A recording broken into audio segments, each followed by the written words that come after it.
In today's memory card episode, I speak to Lucy James, a writer, host, and games media personality. Lucy had some really cool and insightful answers, so without further ado, I very much hope you all enjoy memory card number 10.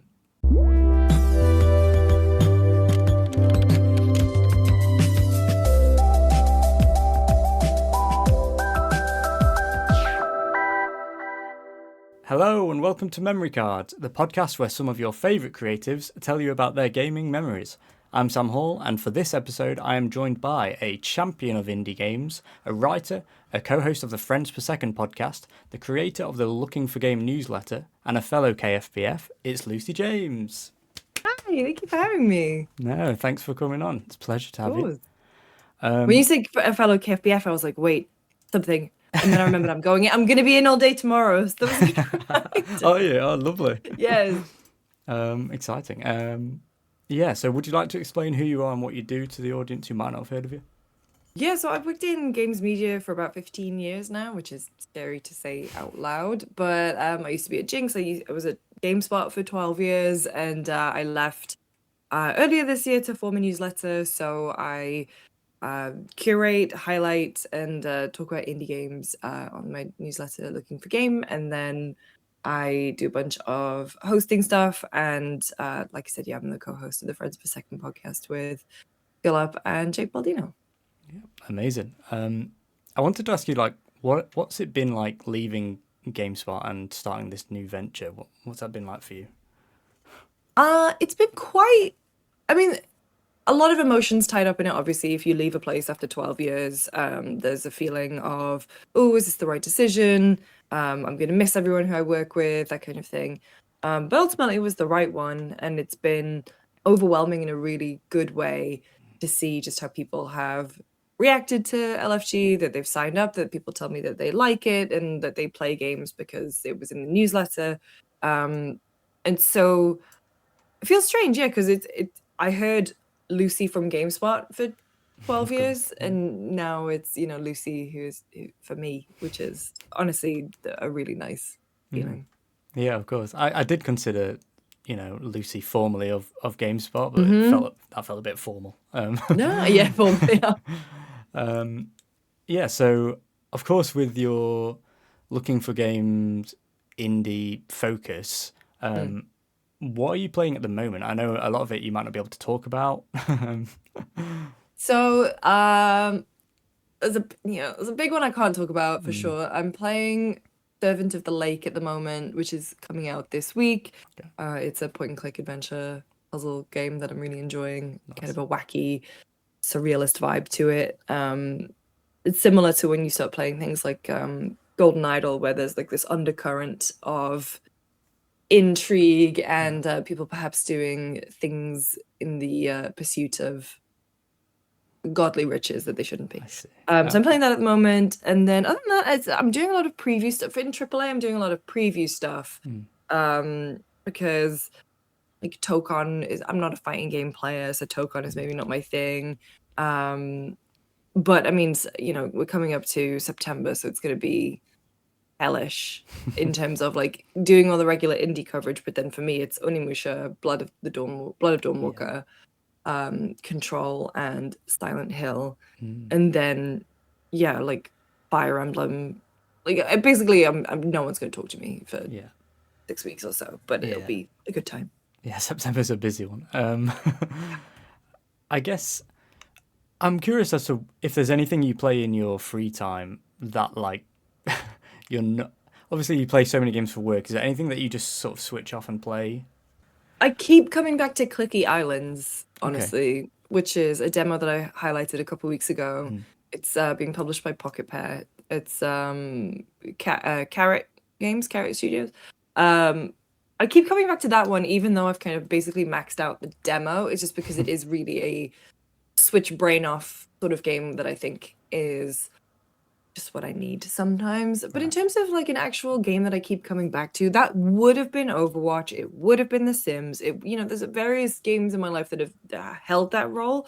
I think now reading sort of fulfills that for me. Like the true switch off stuff. I kind of make more of a ritual of it. Like I have guest bedroom with a big pull-out couch in, and so kind of I go in there and I make a cup of tea and I literally just switch off because that room doesn't remind me of work in any Of way. course, yeah. I have never played a video game in that room. I have never checked my email or written anything in that room, and so for me that's like a really important space to be able to switch off. And so yeah, I've been reading a lot more. I read I was voraciously reading at the beginning of the year, and then I took a couple months off because yeah, I just read 6 books in 4 weeks, and that was too many. Oh wow.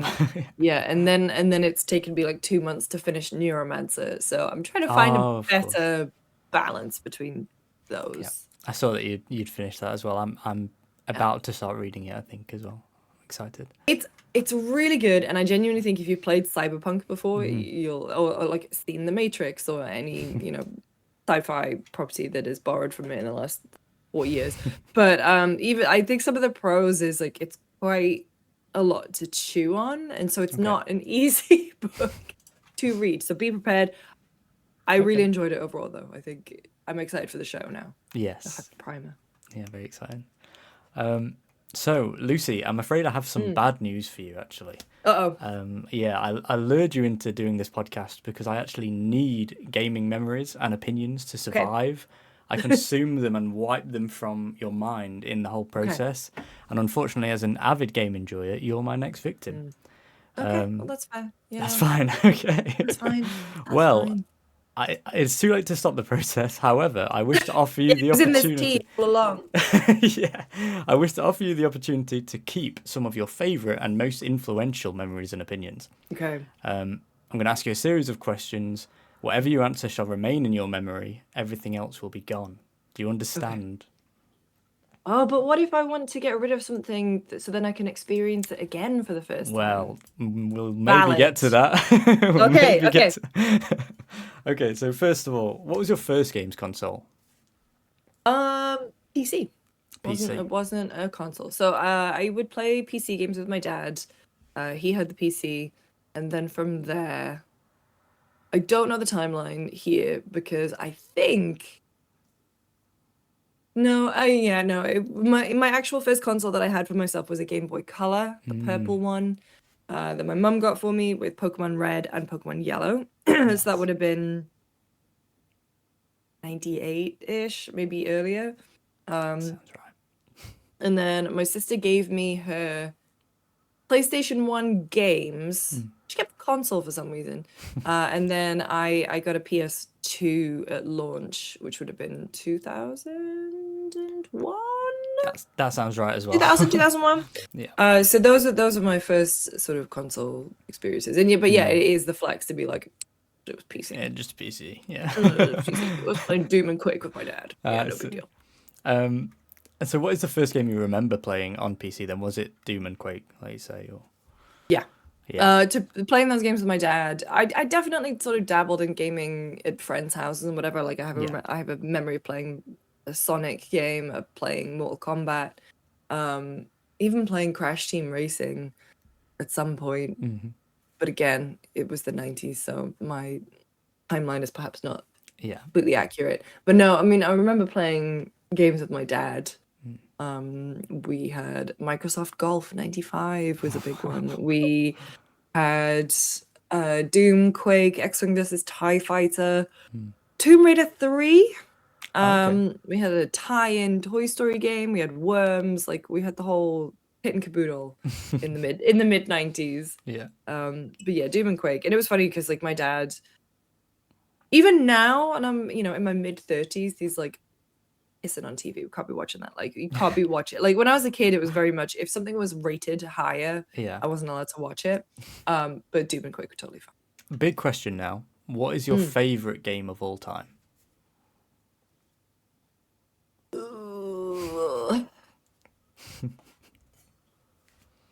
I mean, I always come back to Mass Effect 2 for a lot of reasons. Red Dead Redemption, Sims 2. That's a really tricky one because also, I mean, that's the thing. It's like, what is your favorite game of all time? As in, like, just what is the game that you associate the best memories with? What is the game you could play forever? You can sort of interpret it however you want. I guess, Yeah. like, for me, I'd probably say if a complete stranger were to ask me, what's my favorite game of all time? It's probably Right. what I'd tell them. But I don't Hmm. know. It's however you want to interpret it. Maybe Okami, I think. Oh, okay. There's a Yeah. lot of I'm very interested to see what they do with a sequel. Yeah. Um, yeah, I'm afraid about it, to be honest, Oh, because I yeah. think Okami was such a lightning in a bottle moment. Even though there was Okami Den, which from what I remember, I only played it through once, I think was broadly fine. Mm, Used the DS stuff quite well. mm. Um, and I think Okami is such a special game for a number of reasons, especially for me. So probably it kind of goes waxes and wanes a bit, but maybe at this today I would say Today. Okami. Okay. Good answer. I've got it downloaded currently. I've never played it before, so I'm excited to give that one a try. It's wonderful. It's beautiful. It's wonderful. Yeah. Um, yeah, I really want to try. I have it on Switch because I want to be able to use the touch screen and Oh, yeah. the stuff. Because yeah, really more interactive way of playing it than Yeah. trying to figure out R1 and doing the Mm. dick like I had to do it on PS2. What game do you have the most hours in, and how many hours, if you know? I know for sure I have 1,000 hours at least in Overwatch, Mm. because it tells you. That's across PC and PS4, 5, Mm. because we played a lot during the pandemic. Um, Genuinely answer would be The Sims 2. Yeah. I don't know how many, but if you think like I would play that game for dozens of hours each time, and then there would be new expansion packs, and so the Yeah. life like that game was kept alive for what 2004, 2005 through to 9. I mean, like it had a hefty life cycle on it, and so I definitely have thousands. Like I don't even know or care to think about how many hours I have in The Sims 2. Mm. It's that one. Yeah. That is the best one as well. I remember playing a lot of Sims 2 with Yeah. both my siblings when I was younger. What is a popular game you have not played yet but want to? I haven't played Big Walk yet. Oh, nice. And so I was talking to Ralph and Jake yesterday. I think we're going to try and play next week. We don't have a good track record. We've been doing this podcast for like 4 or 5 years now. We don't have a good track record of playing games together because we've only actually played 2 games together. And they are Marathon and High Guard. Oh, of course. Yeah. Yeah. So, not the best track record there, but no, we do really want to play Big Walk. We might get a bunch of people together and play that, I think, next week. But I am really enjoying seeing, like, it's such a shame about Restart because I thought they were doing a really fun sort of show in there called Big Talk, where they were Yes. just Yeah. like they had their unpopular gaming opinions. I love it. Love And it. yeah, and then sadly, as is the way of games media, they all got laid off on Friday. But I hope Oh, they're all boy. doing well and they continue to find fun outlets to do their creative stuff because they yeah. are fantastic. Yeah. It does feel like every week we hear some more terrible news. It's horrible. Yeah. But that was a genius idea, so good on them, like the people who came Yeah. up with that. What is, on the other hand, what is a popular game you will never play? I'll never say never, but I'm not interested in what's it called now? EA Football Club or whatever. EAFC, probably. Yeah. FIFA, Madden, NFL. They're just the NBA that barely engage with real sports. In my real life, I'm not going to engage with them when I'm playing a game. Although I've been hearing a lot about Total Jank Footy or something, which is a game that came out a couple weeks ago, I think. But I had like a Interesting. bunch of people message me being like, "You should play this." It's like, thank goodness you're here with a football game. So Oh, okay. That does that's sound that's good, how I'll actually. play. That's how I'll play sports games. Yeah. But yeah, no, I'm not going to be working on my ultimate team or Valid. anything. So valid. If you could live in any video game world, which would it be and why? Ooh. Maybe I was gonna say Bloodborne, but that seems like an error. Maybe honestly, maybe The Witcher. I think The Okay. Witcher would be really fun. Doesn't help that I'm sort of staring right at a Geralt figure right in front of me. Um, but yeah, I think The Witcher, like obviously there's all the talk about the fact that they're gonna get a brand new expansion like years Yes. later. And so Yeah. maybe I'm quite Witcher pilled at the moment. Mm. I'm trying to like figure out ways to replay 3. Yeah. Luckily it works beautifully on handheld, so I will be doing that. But yeah, Interesting. I would do Witcher 3 Yeah. for Is it sure. But I on? would I would be like, I don't know, would I be a peasant? Probably. Yeah. Will you be playing it on like Steam Deck or Switch 2 or I probably ROG Ally. ROG Ally? I mean Okay. my thing is that I think it's incredible that so many big games run on the Switch too, and I Mm. think it opens up a lot of doors for people who that's their primary console. Yeah. Personally, because I'm a PC player, Of course. uh that's my like I never thought I'd be that person, but I am just like enjoy it on the big screen. Like Yeah. yeah, it's also just like I didn't think draw distance or whatever matters to me, but there are some parts of things I just want to kick back and just enjoy it on the biggest screen possible. Yeah. And also I'm quite funny with like ergonomics, so Mm. I have to use specific Okay. specific controllers. So I guess the Switch Pro controller is pretty good. But Mm. I wouldn't do it all again on PlayStation unless I got the bigger controller. Okay. I did like 150 hours on the PS5, and I was like, my wrists are killing me. Wow. Okay. The controls in Witcher are a bit clunky, so yeah. Yeah, I mean, at launch they were quite something, and then it was actually nice to play it for a few dozen hours and leave it for a bit, and then when I came back, they'd updated and patched it and lot, and so Ah, the movement was much better. yeah. Um, so yeah, Oh, very nice. or maybe Night City if I'm not doing The Witcher. Oh, okay. Yeah. Cool. What is a game that you wish existed? So this could be like a particular IP or Mm. book made into a game by your favorite devs. I mean, they've kind of already done it multiple times over, but a Berserk game made by From Software Ah, okay. would be quite something. It is so apparent how much inspiration From Software takes from Miura's work Mm. in throughout Dark Souls and Elden Ring. So I would love that. I'm a big fan of Berserk. Mm. What else? I like it. I mean, we kind of already got the Alien game. I like it. I'm loath to say Lord of the Rings because of multiple misdeeds that they are committing with that Yeah. IP. Yeah. So I think no, I think my answer would be the Berserk game made by From Software or Dishonored 3, Dishonored which one 3. ever game. Okay, yeah. No. What is the last game, and this will be an interesting one for you. What is the last game Mm. you played that was outside of your comfort zone?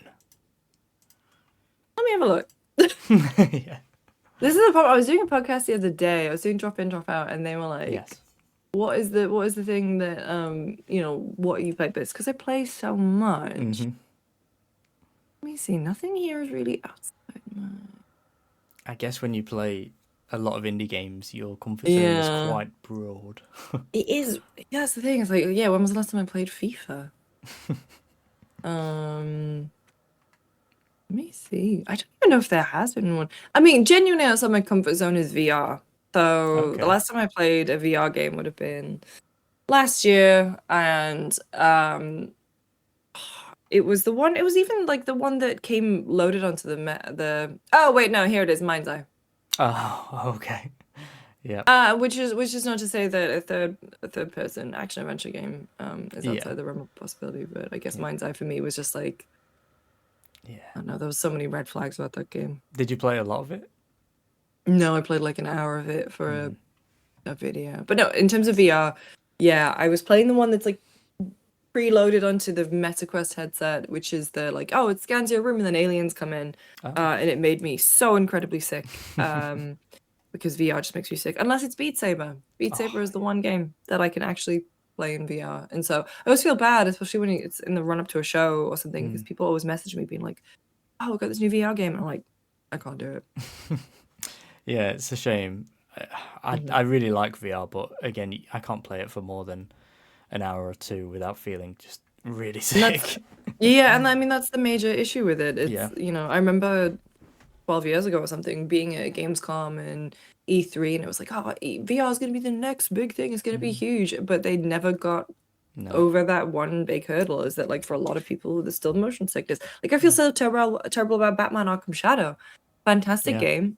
When I was playing it, I was like, wow, this is just a new Batman Arkham game. This is incredible. Like the way that they use motion of your body and to interpret that into what Batman does. And then I nearly threw up on the developer. So not great. Can you imagine? Sorry, Ryan. Sorry, Ryan. What game had a profound impact on you due to the circumstances around you as you played it? Ooh. I think Red Dead Redemption did. Okay. Purely just because that was end of my first year of university, and I spent that year being like, I didn't really enjoy university. I don't think I picked the right degree. I'm not. It's very You strange did being. psychology, right? I did, and so I think there's a big shift, and I think this is a broader issue within the UK sort of education system, is the difference. Like schools don't necessarily train you up for being good at university, and I think being at university extracts a lot of expectations from you. And I went to a very high pressure school, and I learned how to succeed there in the specific way that they wanted me to succeed. And I had a lot of anxiety about learning, but I was in like the gifted and talented program. Same. And so then, right, which is I don't think I'm gifted or talented in any particular way. I just think I paid attention in school and was anxious about failure. And so then when I went to university, and it was like, okay, all of this is self-guided. Yeah. You have to do things in this specific way that we're going to tell you about once, but then if you miss it, you've missed it. I just didn't. Yeah. And so I was feeling quite lost. And then I bought a 360 with Red Dead Redemption and spent the whole summer basically playing that and Mass Effect. And that, I went into my second year in happier circumstances. I was living with people that I actually liked. And yeah, I had kind of more of an idea of what I wanted to do around video games. So I would say Red Dead. That's a good answer. Yeah, I like that. I had a similar experience to you at uni. Did not enjoy it. Yeah. No, and that's the thing. It's like you spend certainly entire secondary school building up to the fact like you can't do that. It's not going to look good on your UCAS application, or oh, that will look good on my UCAS application. So I'm definitely going to do it. And then you get to university, and it's not necessarily for everyone. It's like your mileage may vary, but for everyone, it's not.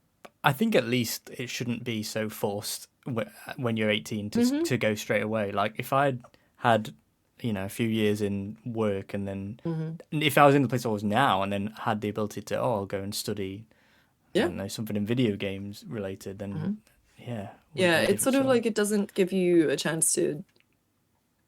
I don't know, like my school was friends of mine who were artists who had no interest in going to university. They wanted to go to art colleges or whatever. They were like, just you got to do a UCAS application anyway. And they were like, I don't need one. Yeah. It's very weird. And then you get stuck in a bunch of debt for years, and I don't know. Yeah, but look at you now, eh? Yeah, look at me now, using that degree every day. Yeah. No, I wouldn't. I'm very grateful for the chance of higher education, and I appreciated my time there. I would just say, adjust expectations accordingly. Yeah. You are pursuing it. Yeah, anyone listening? What is your hot take game? This is the game which you disagree the most with its critical reception. So maybe everyone loved it and you hate it, or vice versa.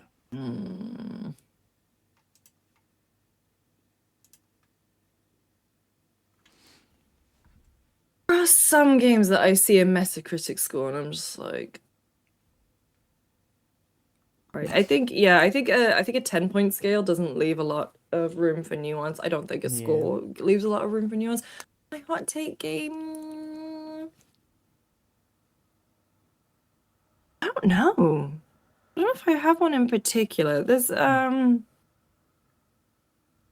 will think about this. Yeah, it could be something you just really loved that people didn't Mm, seem to vibe with. mm. I mean, I would say like my hot take in terms of gaming in general is that just like the popularity of games like Fortnite and Minecraft and everything is so related to the amount of the people who you are playing on with. Yeah. And I do wonder how that's going to convert as people get older and people like drop off. And so everything trying to become a live service game, constantly trying to capture the attention of a new generation. I don't know. My hot take is just, yeah, people grow out of things. And I don't think it's in the best services of the industry to keep focusing on games that are going to keep your attention forever. That doesn't even seem like that much of a hot take because, you know, that's we're sort of living through the The repercussions of that. repercussions of that. That's my hot take is make smaller games. Yeah, I concur. What upcoming game are you most looking forward to playing? There's plenty to choose from. I was gonna say, well, Runt. We're recording this on Monday the 10th. Runt finally came out today. So I guess that doesn't count as upcoming anymore. Yeah. The four that I mentioned in September, like Onimusha, Blood of the Dawnwalker, Control, and Silent Hill. Silent Hill in particular, I was really impressed with what I played from Silent Hill. There's other stuff. So this is the problem. Not a problem. It's great. Is that because I'm playing so many demos, I'm trying to like keep an eye on like what is around. Yeah. So Clicky Islands for sure. That one absolutely destroyed all of my free time, like I said. Sovereign Tower's out now. Looking through this is the thing. I'm also like trying not to spoil certain things because I have some things early. Silver Pines. There we go. Silver Pines. Very looking forward Silver to that. Pines from Witchwood. It is like this 2D spooky Twin Peaks Metroidvania type place where you are a detective, a private investigator going around trying to find Eddie Velvet, this rock star who's somehow gone missing. And the vibes are perfect, the writing was excellent, and you've got like more of this old school Resident Evil and Silent Hill vibe, and so it's basically created in a lab, things that I like. Yeah, no, that looks really good. I remember seeing that. I saw that a while ago, maybe just on TikTok or Instagram, and then saw it again from your newsletter, and prompted me to have another look. And I'm really excited for that game. When does it release? Do you have it off the top of your head? I think it's October. Yeah. You know what? I can look right here. That does sound right. That was the demo. October 8th. Okay, yeah. Yeah. Yeah, I can't wait for that one. What is your memory card game? If you could wipe just one game from your memory and experience playing it for the first time again, what game would you choose and why? And this one I will remove from your memory so you can play it again. Okay, so I could play it again for the first time. I would do the Mass Effect trilogy. Little cheat answer there, but I'll let you off. Cheat answer. Well, I would do in that case. I would do Mass Effect Legendary Edition. Okay. So, actually, no. My true answer would be Elden Ring. Oh, okay. I would do Elden Ring for sure. I absolutely adore that game in terms of playing it. I adore it in terms of just the culture that has sprung up around it. I'm a big fan of bingo brawlers, which is if you've never seen it, it is basically like From Software games always have this long legacy in speedrunning and challenge running because there are so many ways that you can manipulate those games, and there are so many fun ways to glitch it, to not glitch it, to get to the fast. Like I'm watching JK Leeds at the moment, and he's can I beat every boss in Dark Souls in alphabetical order, for example. So it's like all these workarounds, and it's just basically engaging with a game in a way that on first playthrough or second or third or fourth you didn't. Yes. And Bingo Brawlers is these optional objectives that have kind of come up over the years, like defeat this many bosses or defeat this boss in a specific way, get this piece of like do this side quest. And it's in a bingo square, and you're playing against another person and you don't know what square they're going for. It's fantastic. And so Shout out to Captain Domo and the team who kind of put those on. But like they did one at GDQ a couple of years ago, and it was so good. It was like they were like a second behind each other in some cases. And yeah, obviously with Shadow of the Erd Tree, there's even more stuff they could do there. But no, just the feeling of discovery and excitement of playing Elden Ring, where basically everyone was scrabbling around in the dark at the same time, was incredible. Because I was like, we had like text threads going. We're just having a wonderful time. I loved it. Playing Elden Ring before guides were written must have been an absolute mess. It was there was a Slack channel when I was, because it was a GameStop, we had a Slack channel. I was working with Dave Klein at the time, who has like an entire Souls YouTube channel. He's famous for being a Dave Control, so famous for being a Souls YouTuber, as well as Tam and like Jake, and all of us were just like but I mean, there's an infamous one where it's not Elden Ring, but when, again, similarly, because it happens when the community gets their hands on it too. It's like there's a really infamous thing of the Forbidden Woods in Bloodborne on the wiki, when they were like trying to piece together everything. There's just this like squiggle, and in the back it just says like snakes, and that's like this very infamous image of the Forbidden Woods in I don't think any other developers' games sort of get this kind of treatment, really. Yeah. Except for maybe, I mean, like, I don't know.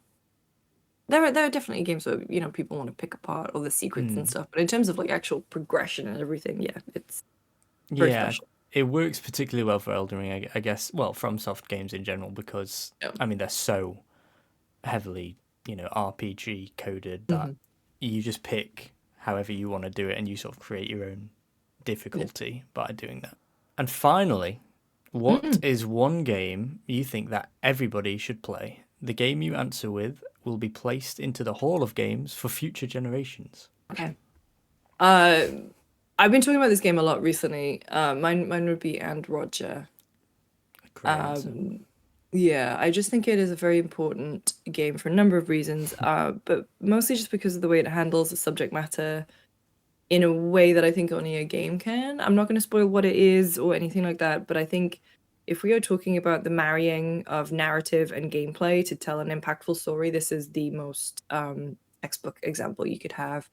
And I played it last year and I recommended it, and I still get messages from people now being like, I played this because I watched an old episode of Friends Per Second, you were talking about it, you made me cry, cheers. And so yeah, I think it is such a powerful game. I would very much recommend it. Yeah, I wholeheartedly agree with that. I'm trying to persuade some people to play it as well, people who like don't play loads of games, but because that game is like quite accessible in terms of like the controls and how it's I think it's on mobile now too.